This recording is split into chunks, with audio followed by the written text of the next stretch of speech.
निम्नलिखित पूर्णांकों के HCF और LCM ज्ञात कीजिए। बहुत आसान प्रश्न है, आप लोगों को भी देख के लगा होगा। और सिंपल सा हम यहाँ पर अभाज्य गुणनखंड करेंगे सबसे पहले। तो मुझे लगता है कि 12 के गुणनखंड बताने की जरूरत नहीं है। 2 है, 2 से भाग देंगे, 2 छक्का 12। 6 में भी 2 का भाग जाएगा, 2 तीन 6। 3 में 3 का भाग जाएगा, 3 एकम 3।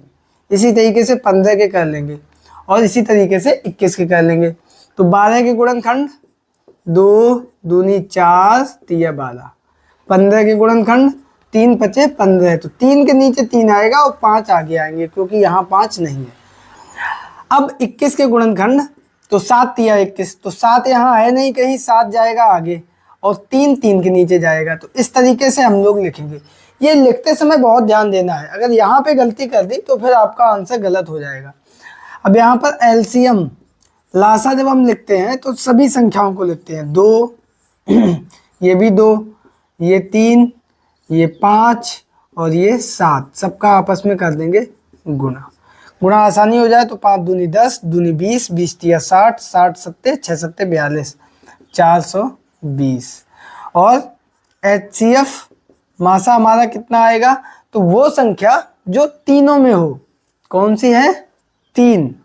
तो ये 3 हमारा मासा आ जाएगा और यही हमारा आ गया आंसर। आई होप कि आप लोग समझ गए होंगे। आगे संख्याएं दी गई हैं 17, 23 और 29। तो यहाँ पे देखो 17 स्वयं में एक अभाज्य संख्या है, तो ये इसके अभाज्य गुणनखंड होंगे 17 एकम 17। 23 ये भी एक अभाज्य संख्या है, तो 23 एकम 23, एक के नीचे एक कर देंगे, आगे 23। 29 वो भी हमारी अभाज्य संख्या है, तो एक के नीचे एक गुणे 29। अब 23 के आगे नहीं लिखेंगे, आगे लिखेंगे। यहाँ पे LCM हमारा आएगा 17 गुणे 1, ये 17 हो गया, ये 1 हो गया। अब ये 23 गुणे 29, सभी का आपस में कर देंगे गुणा। 17 का 23 में करो पहले। 3 सत्ते 21 की एक हासिल लगा 2, 3 एकम 3 और 2 5, 17 दूनी 34, 1 9 3। अब इसमें करो 29 का, तो 9 एकम 9, 9 ने 81 की एक हासिल लगा 8, 9 तिया 27, 27 और 8 35।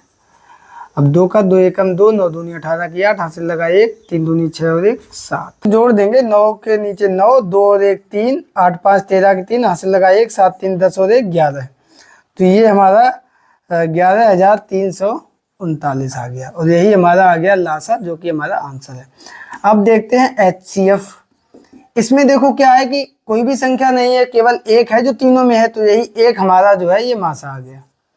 ठीक, आई होप कि आप लोग समझ गए होंगे। आगे चलते हैं, ये भी बहुत आसान है। 8 के अभाज्य गुणनखंड क्या होंगे? इस तरीके से निकालेंगे। 2 का 8 में भाग देंगे, 2 चौको 8, फिर से 2 का 4 में देंगे, 2 दूनी 4, अंत में 2 एकम 2, 2 गुणे 2 गुणे 2।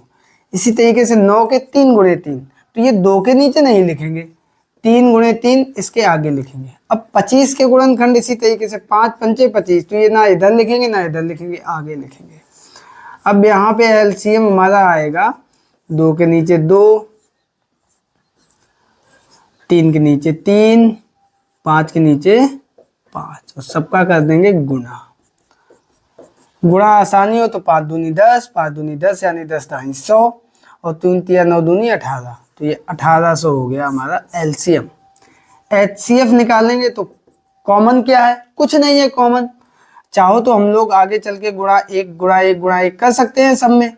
यहाँ पे गुणे 1 कर दो, इधर भी 1 गुणे कर दो, इसमें भी 1 गुणे कर दो, तो ये हमारा 1 तीनों में आएगा।